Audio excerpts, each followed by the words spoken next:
नमस्कार साथियों, मेरा नाम है एस एन भारती और आप देख रहे हैं करंट अफेयर्स का नया सेगमेंट। और आज तारीख है आपको 14 जुलाई 2025। हम लोग जो है 14 जुलाई 2025 और 13 जुलाई 2025 से जितने भी करंट अफेयर्स का महत्वपूर्ण क्वेश्चन बन सकता है उस सभी पर डिस्कस करेंगे। पीडीएफ आप हमारे टेलीग्राम चैनल से डाउनलोड कर सकते हैं, जिसका लिंक मैंने इस वीडियो को डिस्क्रिप्शन बॉक्स में दे दिया है, तो आप इस लिंक पर जाकर टेलीग्राम चैनल ज्वाइन कर सकते हैं। चलिए हम लोग शुरुआत करते हैं पहले क्वेश्चन से और बातचीत करते हैं पहले क्वेश्चन की।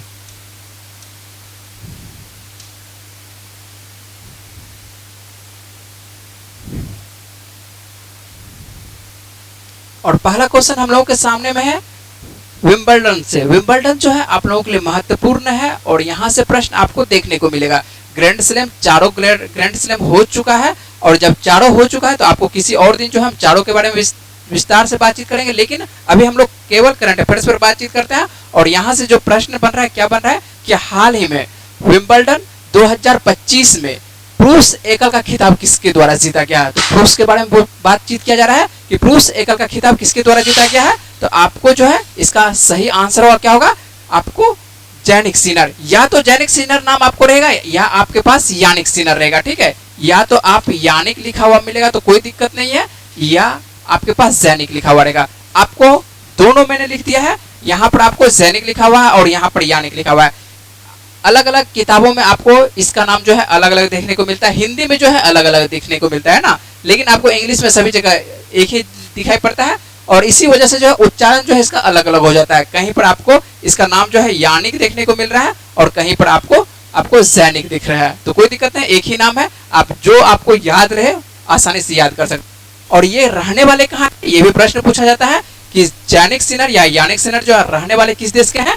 ये इटली के निवासी हैं, है ना, इटली के ये रहने वाले हैं। और इटली के कह सकते हैं कि ये पहली बार ये कौन से आपको जीत रहे हैं, कौन से ग्रैंड स्लैम आपको, तो विंबलडन जीत रहे हैं। तो ये विंबलडन आपको कह सकते हैं कि पहली बार है इटली के। एक ऐसे कह सकते हैं कि ये यानिक सिनर पहले व्यक्ति हैं जो कि आपको प्लेयर ये बने हैं, कौन सा, जो कि आपको विंबलडन जीते थे। इतिहास में कह सकते हैं कि पहली बार इटली के व्यक्ति विंबलडन जीतते हुए दिखाई पड़ रहे हैं। यदि बात करें इनके बारे में तो कि अभी तक में कितने ये ग्रैंड स्लैम जीत चुके हैं, तो ये आपको 2 ऑस्ट्रेलियन ओपन जो जीत चुके हैं, आपको एक यूएस ओपन इससे पहले जीत चुके हैं, और ये जो आपको 2 1 3 हो गया, और चौथा जो आपको दिखाई पड़ रहा है, क्या दिखाई पड़ रहा है, आपको विंबलडन दिखाई पड़ रहा है। तो आपको ध्यान रखना है कि यानिक सिनर के द्वारा आपको 2 ऑस्ट्रेलियन आपको यूएस जो होती है वो जीता गया है, आपको एक यूएस जीता गया है, और आपको ये चौथा जो जीता गया विंबलडन जीता गया हुआ है। उम्मीद है कि आपको याद रहेगा, है ना। चले हम लोग आगे प्रश्न पर। आपको जो है चित्र दिखा देते हैं। ये जो आपको तस्वीर देख रहे हैं ये जो है आपको यानिक सिनर की तस्वीर है, और यही इस बार जो है विंबलडन का खिताब जीते हैं, पुरुष एकल का खिताब जीते हैं। ध्यान रखिएगा, पुरुष एकल जब आपसे प्रश्न पूछा जाएगा कि पुरुष एकल किसके द्वारा जीता गया है विंबलडन का, तो आपको यानिक सिनर के द्वारा। ये किसको पराजित करके जीते हैं, ये आपको कार्लोस अल्कराज, इसका जो प्रतिद्वंदी रहे थे, कौन रहे थे, तो आपको कार्लोस अल्कराज रहे थे, और कार्लोस अल्कराज को इन्होंने जो है पराजित किया था। तो आपको ध्यान रखना है, दोनों का आपको ध्यान रखना है कि कार्लोस अल्कराज स्पेन के रहने वाले हैं, जबकि आपको यानिक सिनर कहाँ के रहने वाले हैं, इटली के रहने वाले हैं। तो दोनों प्रश्न जो है आपको ध्यान रखना है, दोनों जो खिलाड़ी हैं कहाँ के रहने वाले हैं, कौन से जीते हैं, किस वर्ष का। ठीक है, चले हम लोग आगे, और यहीं से हम लोग लेते हैं अगला प्रश्न लेते हैं। और अगला प्रश्न हम लोग क्या लेते हैं कि महिला का बात कर लेते हैं कि महिला में किसने जीता है। पुरुष में तो आपको उम्मीद है कि याद हो गया है, इतनी बार ये बात कर चुके हैं कि याद हो गया होगा। अब महिला के बारे में बात करते हैं, तो महिला किसके द्वारा जीता गया है। महिला में बात करते हैं कि विंबलडन 2025 महिला एकल खिताब किसके द्वारा जीता गया है। यह खिताब जीता गया है इगा स्विएटेक द्वारा जीता गया है। और इगा स्विएटेक जो आपको दिखाई पड़ रही है, ये विंबलडन 2025 की महिला एकल खिताब इसके द्वारा जीता गया। इसके किसको ये पराजित करके जीती है, ये आपको अमेरिका की एक रहने वाली है, आपको अमांडा एनिसिमोवा। ठीक है, अमांडा आपको एनिसिमोवा को कह सकते हैं कि इन्होंने पराजित किया है। तो आपको ध्यान रखना है कि इगा स्विएटेक इस बार विंबलडन आपको खिताब जीती है ना। तो इनके द्वारा भी कह सकते हैं कि आपको 4 बार ये कह सकते हैं कि फ्रेंच ओपन और एक बार यूएस ये ओपन जीत चुकी है। तो ये इनका जो है 6ठा ग्रैंड स्लैम है, ये जो इनका है इस बार का, ये जो है 6ठा ग्रैंड स्लैम है। तो बहुत बार ये जीत चुकी है। आपको 24 साल की कह सकते हैं कि इगा स्विएटेक पहली बार विंबलडन खिताब, इन्होंने भी कह सकते हैं कि पहली बार विंबलडन जीता है। चले हम लोग अगले प्रश्न पर आइए। यहाँ पर एक आपको दिखा देते हैं, इनका भी तस्वीर देख लेते हैं, और मुख्य पृष्ठ पर इन्हीं का तस्वीर है, आपको दिखाई पड़ता है इगा स्विएटेक का। तो इगा स्विएटेक के बारे में आपको याद रखना है कि इगा स्विएटेक इस बार जो है विंबलडन का खिताब इस बार जीती है। ठीक है, आगे चले हम लोग आगे अगले प्रश्न पर बातचीत करते हैं। चलिए अगला करंट अफेयर्स का प्रश्न देख लेते हैं क्या है 2028 में, है ना। तो 2028 में विश्व जूनियर शूटिंग चैंपियनशिप की मेजबानी किस देश में की जाएगी।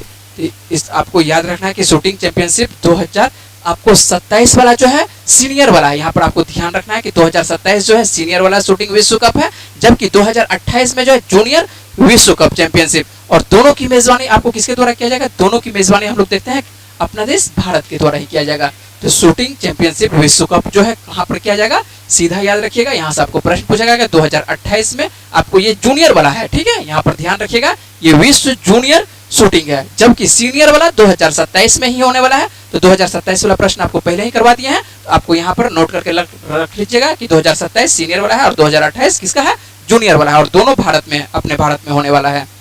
चले हम लोग अगले प्रश्न पर।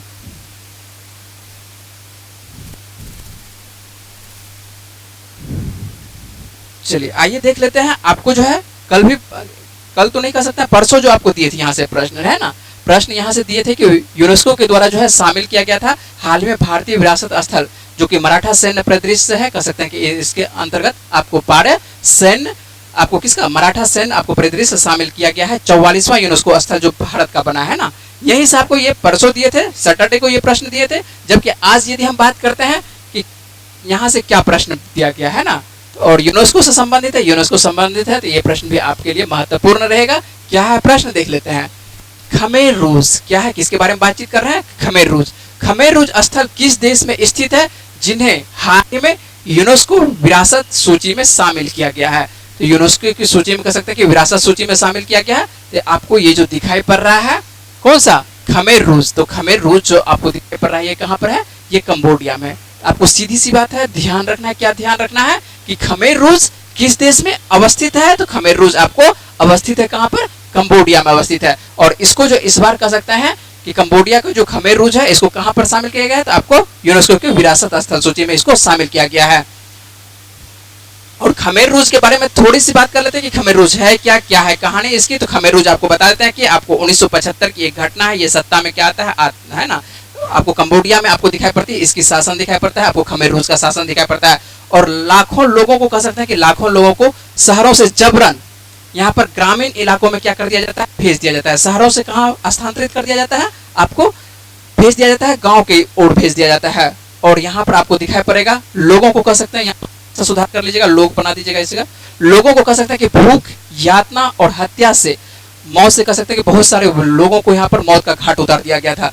ये सरकार आपको बनती हुई दिखाई पड़ रही है, कंबोडिया में दिखाई पड़ती है, खमेर रूज की शासन दिखाई पड़ती है, कब दिखाई पड़ती है, 75 के दिखाई पड़ते हैं। ये आपको करंट अफेयर्स के अंतर्गत ही रहेगा, आपको कहीं पर विश्व हिस्ट्री में देखने को नहीं मिला होगा। तो आपको ध्यान रखना है कि आपको खमेर रूज कहाँ पर है, आपको कंबोडिया में, है ना। और इसके द्वारा जो मान चलिए कि उस वक्त जो शासन जब यहाँ पर 1975 में रहती है, उस वक्त इसके द्वारा जो मान चलिए कुछ बनाया गया था, जो भवन निर्माण किया गया था, उसी को यहाँ पर शामिल किया गया है यूनेस्को के अंतर्गत। तो इस बार ध्यान रखना है कि यूनेस्को के अंतर्गत क्या क्या शामिल किया गया। और आपको जो प्रश्न करवाए थे, क्या प्रश्न करवाए थे सैटरडे को आपको ध्यान रखना है कि क्या प्रश्न करवाए थे भारत से संबंधित। तो भारत से संबंधित आपको नोट करके यहाँ पर नीचे में लिख दिया है, ध्यान रखिएगा।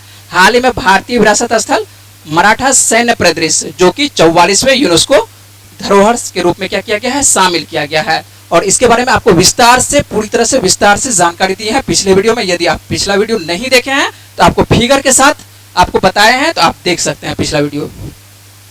चले हम लोग आगे।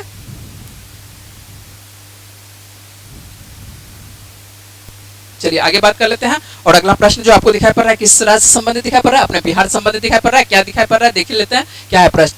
किस राज्य ने युवाओं को सशक्त और सक्षम बनाने के लिए, किस राज्य ने पहली बार युवा आयोग का गठन किया है। तो युवा आयोग, आपको सीधा सा प्रश्न पूछा जाएगा कि युवा आयोग का गठन किस राज्य के द्वारा किया गया है। तो युवा आयोग का गठन किया गया है अपने बिहार, है ना, बिहार के द्वारा। ध्यान रखना है कि बिहार के द्वारा किया गया। और अभी जो है मौसम चल रहा है, आपको पता है कि आने वाले दिनों में बिहार में क्या है, आपको चुनाव का है। जब चुनाव का यहाँ पर मौसम दिखाई पड़ रहा है तो सीधी सी बात है कि आपको कुछ ना कुछ आपको यहाँ पर सरकार के द्वारा कोई ना कोई कार्यक्रम किया जाएगा। और इसी के तहत आपको दिखाई पड़ रहा है बिहार में क्या दिखाई पड़ रहा है, युवा आयोग का गठन करते हुए दिखाई पड़ रहा है। तो युवा आयोग का गठन करते हुए दिखाई पड़ रहा है बिहार के द्वारा। बिहार के मुख्यमंत्री आपको पता है कौन है, नीतीश कुमार। लंबे दिनों से लगातार बने हुए हैं नीतीश कुमार। और बिहार की राजधानी पटना है। मुख्यमंत्री तो आपको बता ही चुके हैं, और राज्यपाल आपको याद नहीं रहता है, क्या नहीं याद रहता है, तो राज्यपाल याद नहीं रहता है, तो राज्यपाल आपको याद रखना क्या है, बिहार के आरिफ मोहम्मद खान है। वर्तमान में कौन है, आरिफ मोहम्मद खान है राज्यपाल। यदि बात करते हैं कि लोकसभा की कितनी सीटें हैं बिहार में, तो 40 है, जबकि राज्यसभा की कितनी सीटें बात करते हैं, तो राज्यसभा की आपको 16 सीटें दिखाई पड़ती है।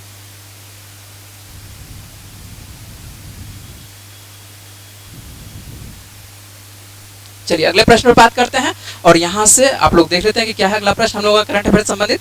तो हिंदुस्तान यूनिलीवर की पहली महिला एमडी और सीईओ किसे नियुक्त किया गया है। तो हिंदुस्तान यूनिलीवर आप लोग सभी को इसका प्रोडक्ट यूज करते होंगे, है ना।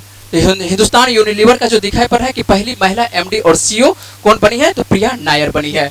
ये जो आपको तस्वीर दिखाई पड़ रही है यही प्रिया नायर है, और इन्हीं को एमडी और सीईओ बनाया गया है। और किसका, ये कंपनी आपको याद रखना है कि हिंदुस्तान यूनिलीवर, है ना।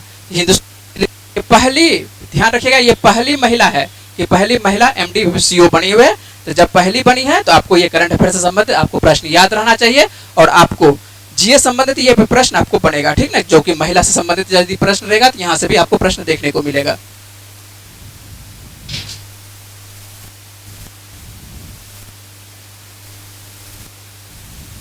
चलिए अगले प्रश्न पर बात करते हैं कि अगला प्रश्न क्या है हम लोगों का।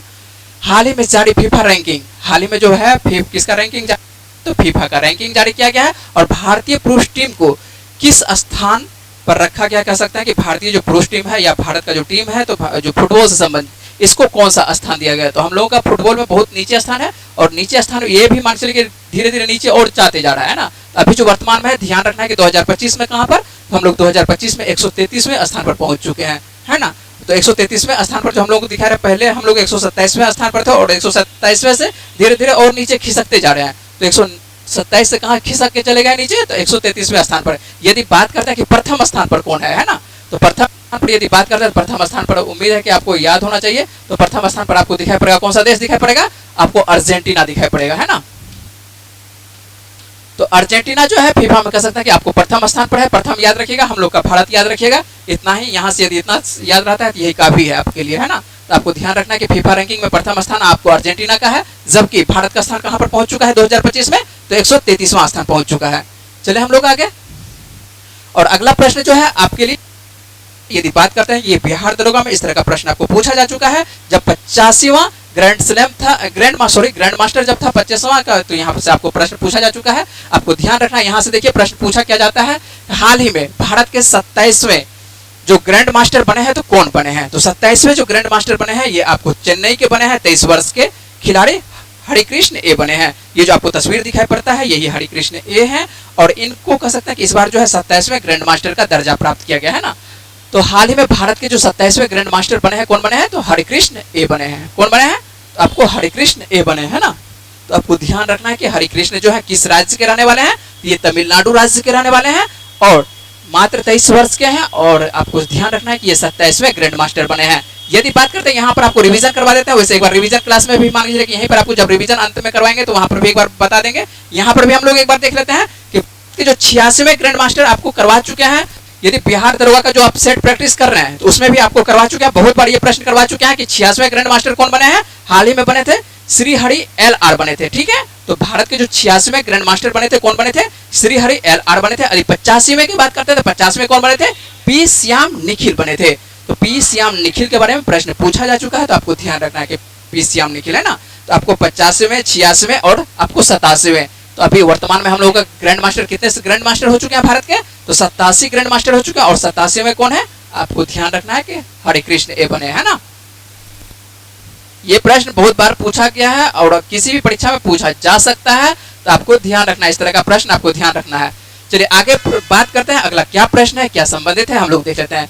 लिंग चयनात्मक गर्भपात के खिलाफ और लैंगिक समानता को बढ़ावा देने के लिए उनके काम के लिए 2025 संयुक्त राष्ट्र जनसंख्या पुरस्कार किसने जीता है। तो सीधी सी बात है कि 2025 संयुक्त राष्ट्र जनसंख्या पुरस्कार किसके द्वारा जीता गया है, तो ये आपको दिखाई पड़ रही है वर्षा देश पांडे के द्वारा। किनके द्वारा जीता गया है, ये वर्षा देश पांडे के द्वारा जीता गया है।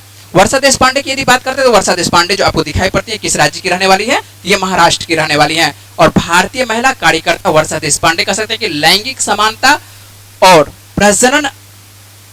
प्रजनन अधिकारों को कह सकते हैं कि बढ़ावा देने के लिए उनके दशकों पुराने कार्य के लिए व्यक्तिगत श्रेणी में 2025 का संयुक्त राष्ट्र जनसंख्या पुरस्कार इनको प्रदान किया गया है। संयुक्त राष्ट्र के द्वारा कह सकते हैं कि न्यूयॉर्क में इस प्रतिष्ठित वैश्विक सम्मान की घोषणा की गई थी, जिसमें कह सकते हैं कि वर्षा देशपांडे को यह पुरस्कार से व्यक्तिगत तौर पर इसको सम्मानित किया गया है। आइए इनका तस्वीर भी हम लोग देख लेते हैं, एक झलक देख लेते हैं कि वर्षा देशपांडे, और वर्षा देशपांडे को आपको याद रखना है कि संयुक्त राष्ट्र के द्वारा जनसंख्या व्यक्तिगत तौर पर देखिएगा तो इनकी जनसंख्या को कह सकते हैं कि इसके लिए बढ़ावा देने के लिए, बढ़ावा नहीं कह सकते हैं, यहाँ पर जो है कह सकते हैं जो जनसंख्या संबंधित रोकथाम जो किया गया है ना, और इससे कुछ जो सामाजिक जो भेदभाव होती है, लैंगिक जो भेदभाव होती है, उसमें जो है ये अपना योगदान देती है, बताती है समाज को, है ना। इसी वजह से जो है खास करके वर्षा देशपांडे को जो है लैंगिक समानता और प्रजनन अधिकारों के बारे में जो मार्क्सवादी के समाज को बताती है, और लंबे वर्षों से इस पे काम ये कर रही है ना, जो समाज के तौर पर कह सकते हैं कि वर्षा देशपांडे आपको लंबे वर्षों से काम कर रही है। इसी वजह से जो है इनको दिखाई पड़ रहा है संयुक्त राष्ट्र के द्वारा जनसंख्या पुरस्कार प्रदान किया गया है। ठीक है, चले हम लोग अगले प्रश्न पर। और अगला प्रश्न जो हम लोगों का है, नई इलेक्ट्रिक ट्रक सब्सिडी योजना के समर्थन से भारत किस वर्ष तक शुद्ध शून्य कार्बन उत्सर्जन प्राप्त करने का लक्ष्य रखता है। तो इस तरह का प्रश्न जो है आप जब भी मान चलिए कि जब बीपीएससी का आप एग्जाम दीजिएगा तो आपको इस तरह का प्रश्न देखने को मिलेगा कि नई इलेक्ट्रिक ट्रक सब्सिडी योजना के समर्थन से भारत के किस वर्ष तक शुद्ध शून्य कार्बन, है ना, तो शुद्ध शून्य कार्बन उत्सर्जन प्राप्त करने का लक्ष्य रखा गया है। तो ये 2070, ये सही लिखा हुआ है, 2070 की बात कर रहे हैं, 2070, है ना। भारत ने वर्ष 2070 तक कह सकता है कि शुद्ध शून्य कार्बन उत्सर्जन प्राप्त करने का संकल्प लिया है। इस दीर्घकालिक आपको पर्यावरणीय लक्ष्य को विभिन्न पहलों को कह सकते हैं कि समर्थन इससे प्राप्त किया जाएगा, और हाल फिलहाल में कह सकते हैं कि 12 जुलाई को इसकी घोषणा की जाती है कि प्रति इलेक्ट्रिक ट्रक जो आपको दिखाई पड़ता है 9.6 लाख तक की सब्सिडी प्रदान करके पर्यावरण अनुकूलन माल ढुलाई को कह सकते हैं कि ढुलाई को बढ़ावा दिया जाएगा इस तरह से, जिससे कि लॉजिस्टिक, सीमेंट और स्टील जैसे उच्च उत्सर्जन वाले क्षेत्रों में इसे अपनाने को प्रोत्साहन मिलेगा। ठीक है, तो जो मान के चलिए कि एक तरह से माल ढुलाई के लिए इनको बढ़ावा दिया जाएगा, और 2070 तक की बात करते हैं कि शुद्ध शून्य कार्बन उत्सर्जन प्राप्त करने का संकल्प लिया गया। किसके द्वारा? तो हम लोगों के देश भारत के द्वारा। तो भारत तक ऐसा उम्मीद है कि 2070 तक जो है क्या किया जाएगा, शुद्ध शून्य कार्बन उत्सर्जन प्राप्त करने की कोशिश किया जाएगा। इसी की तरह कह सकते हैं कि इलेक्ट्रिक जो ट्रक होती है इसमें क्या किया जाएगा, सब्सिडी, है ना, सब्सिडी बात की गई है कि सब्सिडी की बात की गई है ना। अब जो है आप देखे होंगे, अब जो है इलेक्ट्रिक ट्रक आ चुका है मार्केट में, इलेक्ट्रिक ट्रक आ चुका है मार्केट में, और इसी को जो है बढ़ावा दिया जाएगा भारत सरकार के द्वारा। चलिए, तो हम लोगों का जो है यहाँ पर देख लेते हैं, आप लोगों को 10 क्वेश्चन हो चुका है करंट अफेयर्स, तो हम लोग 10 क्वेश्चन ही रखते हैं ना, 10 क्वेश्चन काफी है, तो यहाँ पर रखते हैं हम लोग रिवीजन कर लेते हैं, कुछ रिवीजन कर लेते हैं, जिससे क्या होगा कि जो आप लोग भूल जा रहे होंगे तो वह आपको याद आ जाए, है ना। और हम लोग आज जो है क्या किया है, तो विंबलडन से आप लोग प्रश्न करवाए थे, तो यहाँ पर आपको फ्रेंच कुछ दिन पहले जो है फ्रेंच करवाए थे। ठीक, जब फ्रेंच करवाए थे तो फ्रेंच हम लोग जल्दी से देख लेते हैं कि हाल ही में फ्रेंच ओपन 2025 का पुरुष एकल खिताब किसके द्वारा जीता गया, तो ये कार्लोस अल्कराज के द्वारा जीता गया, है ना। जबकि विंबलडन किसके द्वारा जीता गया है, आपको शुरुआत में बता चुके हैं, किसके द्वारा, आपको यानिक सिनर के द्वारा, और इन्हीं को हरा कर जीते हैं, कार्लोस अल्कराज को ही पराजित करके जीते हैं। जबकि यहाँ पर जो दिखाई पड़ रहा है, कार्लोस अल्कराज जो है क्या जीतते हुए दिखाई पड़ रहा है, फ्रेंच ओपन दिखाई पड़ रहा है। फ्रेंच ओपन यदि महिला की बात करते हैं कि महिला किसके द्वारा जीता गया, तो महिला आपको कोको गॉफ के द्वारा जीता गया। हम आपको जो है किसी सेशन में जो है आपको चारों ग्रैंड स्लैम आपको जिस तरह से रिवीजन करवाते हैं, चारों ग्रैंड स्लैम आपको रिवीजन करवा देंगे। आपको महिला कौन जीता है, पुरुष वर्ग में कौन जीता है, चारों ग्रैंड स्लैम जब एक जगह आपको रहेगा तो याद करना आसान हो जाएगा, और आपको किसी भी परीक्षा में यहाँ से प्रश्न दिखाई पड़ जाएगा कि पूछते हुए दिखाई पड़ जाएगा, है ना। चलिए हम लोग देख लेते हैं 86वें ग्रैंड स्लैम आपको रिवीजन करवा ही चुके हैं, कौन बने हैं, आपको LR श्रीहरि, ये आपको रिवीजन है, ध्यान रखिएगा, ये आपको रिवीजन करवा रहे हैं। ये मान के चलिए कि आपको जो जनवरी से अभी तक जो हो चुका है प्रश्न, उसके बारे में आपको बातचीत कर रहे हैं। हाल ही में यदि बात करते हैं कि किस स्टेडियम में दिवेचा पवेलियन के लेवल 3 का नाम बदलकर रोहित शर्मा स्टैंड कर दिया गया था, तो आपको वानखेड़े स्टेडियम का नाम बदला गया था। हाल ही में यदि बात करते हैं कि जो IPL जब चल रहा था तो उसमें 300 छक्के लगाने वाले पहले भारतीय बल्लेबाज कौन बने थे, तो आपको रोहित शर्मा बने थे। यदि बात करते हैं कि IPL से संबंधित, जब IPL चल रहा था उस वक्त ये प्रश्न लिए थे। हाल ही में IPL में सबसे ज्यादा अर्धशतक लगाने का रिकॉर्ड किसके नाम है, तो आपको जब इस तरह का प्रश्न पूछे तो आपको ध्यान रखना है विराट कोहली के नाम। अम्मान जोर्डान में आयोजित, अम्मान जगह का नाम है ना, अम्मान जोर्डान में क्या कहते हैं, जोर्डान में आयोजित आपको दिखाई पड़ता है प्रथम एशियाई अंडर 15 आपको अंडर 17 मुक्केबाजी में चैंपियनशिप में भारत की समग्र रैंकिंग की यदि बात करते हैं तो भारत की समग्र रैंकिंग क्या रही थी? तीसरा रैंकिंग रही थी। और कुछ रिवीजन प्रश्न देख लेते हैं। रिवीजन के अंतर्गत हम लोग कुछ और प्रश्न देख लेते हैं। यहाँ पर हम लोग देख लेते हैं कि बिहार खेलो इंडिया यूथ गेम्स 2025 के 7वें संस्करण का उद्घाटन किसने किया था? तो जब मान के चलिए बिहार में स्टार्ट हुआ था तो नरेंद्र मोदी के द्वारा इसका उद्घाटन किया गया था। इस तरह का जब भी प्रश्न पूछे तो आपको ध्यान रखना है, आपको नीतीश कुमार सबसे पहला ऑप्शन रहेगा, तो आपको ध्यान रखना है कि बिहार खेलो इंडिया यूथ गेम्स 2025 के 7वें संस्करण जब हुआ था बिहार में तो उसका उद्घाटन नरेंद्र मोदी के द्वारा किया गया था। कलिंगा सुपर कप 2025 की यदि बात करते हैं कि फुटबॉल प्रतियोगिता का खिताब किसके द्वारा जीता गया? तो ये गोवा के द्वारा जीता गया है। हाल ही में यदि बात करते हैं कि किस भारतीय खिलाड़ी ने टेस्ट से संन्यास लिया है? तो टेस्ट से आपको बता चुके हैं। वैसे अब यहाँ पर जो है रिवीजन में आपको रोहित शर्मा है ना, रोहित शर्मा, विराट कोहली, ठीक है, ये सब जो है आपको संन्यास ले चुके हैं। उसके बाद यदि बात करते हैं किस देश ने 2025 सुदी रमन कप जीता है, जो कि टूर्नामेंट के इतिहास में कह सकते हैं कि उसका 14वां आपको संस्करण है, तो ये आपको बात करते हैं कि चीन के द्वारा। संघाई में तीरंदाजी विश्व कप भारत ने कुल कितने पदक जीते हैं? तो यहाँ पर 7 पदक भारत के द्वारा जीता गया था। यदि बात करते हैं कि शिकागो 2024-25 में विश्व स्क्वैश चैंपियनशिप में महिला वर्ग में भारत का प्रतिनिधित्व कौन करेगी? तो मात्र एक खिलाड़ी है, ये जीत भी गई थी उस वक्त, तो यहाँ पर आपको दिखाई पड़ रही है अनाहत के द्वारा। तो भारत की मात्र एक स्क्वैश, एक मात्र खिलाड़ी नहीं कह सकते हैं, लेकिन जो प्रसिद्ध खिलाड़ी है, जो सर्वाधिक आपको दिखाई पड़ती है, महिला वर्ग में सबसे ज्यादा पुरस्कार जो जीती है, आपको अनाहत के द्वारा ही जीता गया है।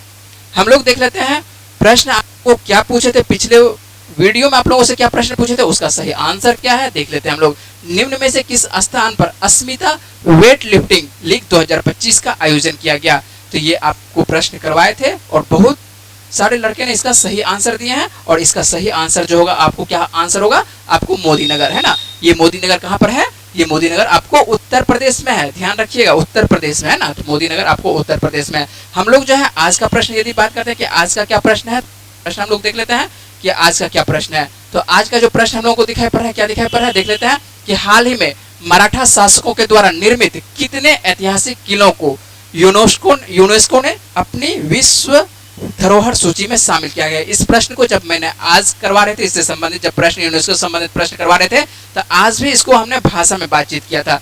यदि आपको आप अच्छे से वीडियो को, आज का भी वीडियो यदि देख रहे होंगे तो आज भी इस प्रश्न पर मैंने बात किया है। यदि आप पिछला वीडियो को अच्छे से वॉच किए होंगे तो पिछले वीडियो में भी इस तरह के प्रश्न पर पूरी तरह से बात किए हैं, पूरे विस्तार से बातचीत किए हैं।